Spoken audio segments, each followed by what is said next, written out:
ഇപ്പോൾ ഇവിടെ നേരത്തെ നടപടിയെടുത്ത ഉദ്യോഗസ്ഥന്മാരെ നോക്കൂ. ഇപ്പോൾ കഴിഞ്ഞ 10 കൊല്ലത്തിൽ നടപടി നേരിട്ട ഉദ്യോഗസ്ഥന്മാരെ നോക്കൂ.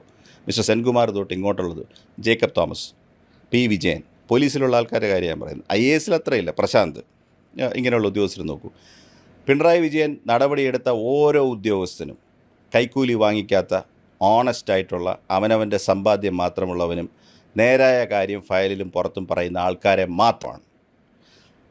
ആഘോഷിക്കപ്പെട്ട ഉദ്യോഗസ്ഥന്മാരാരാണ്? അനധികൃത ധനസമ്പാദനം നടത്തിയതിൻ്റെ പേരിൽ ഹൈക്കോടതി അന്വേഷണത്തിന് ഉത്തരവിട്ടിരിക്കുന്നവരാണ്.